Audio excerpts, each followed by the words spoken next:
ஸ்ரீ லலிதா சகஸ்ரநாமத்தின் 403வது நாமா ஓம் ஸ்ரீ மகாகாமேஷ குமுதாஹ்லாத கௌமுத்யை நமஹ ஓம் என்பதாம். கண்டே விஷம் விஷமுச்சோ புஜாஹ கவர்தே பார்ஷ்வேச்ச பூதபதயः ரமதாश्च பீமாः शोणाचलेशमुपसृत्य भजेत को वा न स्यात् तव अम्ब सविधे यदि सन्निधाனம். ஸ்ரீ அப்பைய தீட்சிதர் திருவண்ணாமலைக்கு ஈசனையும் அம்பிகையையும் தரிசிக்க வருகிறார். உடல் நலம் சரியில்லை, ஜுரம் அதிகமாக இருந்ததாம். உடனே அண்ணாமலையாரின் துணைவி ஸ்ரீ அபீத குச்சாம்பாளை நோக்கி 8 ஸ்லோகங்கள் அடங்கிய அபீத குச்சாம்பா அஷ்டகம் என்பதை பாடுகிறார் அவளின் திருச்சன்னதியில். அதில் 6வது ஸ்லோகம் இது. ஜுவரம் நீங்கியது, உடல் நலம் பெற்றது, அனைவரும் இன்றும் துதிக்கின்றனர் அம்பாளை.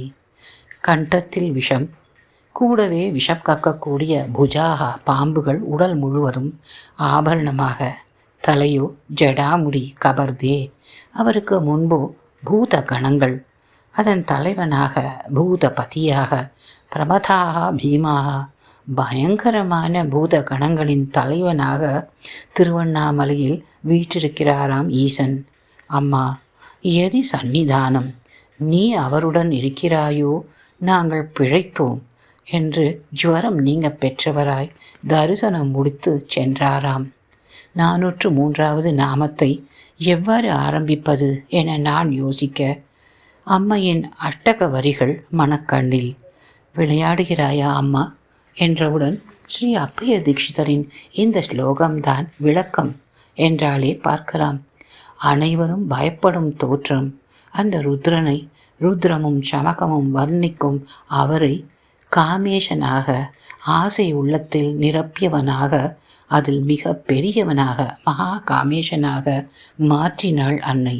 மகா காமேஷ குமுத, அவரின் முகம் அல்லி மலர் போல இருந்ததாம். அம்பாளின் முகமோ சந்திரன் போல. குமுத, உலகப்பற்றுடையவர்களை உலகப்பற்றுடையோர் என அர்த்தம்.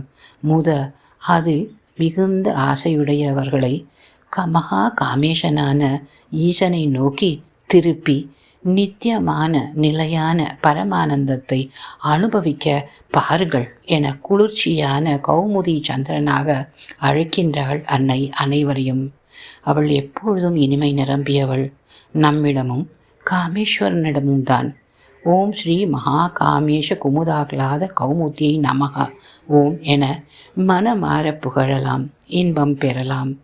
சிவகாமேஸ்வரி ஆயுஷ்மந்தம் கரோது மாம் என்று திரிபுர சுந்தரி வேதபாத ஸ்தவத்தையும் சொல்லி முடிப்போம். குருஜி பட்டம்மாவிற்கு நமஸ்காரம். பிரியமுடன் சந்திரா.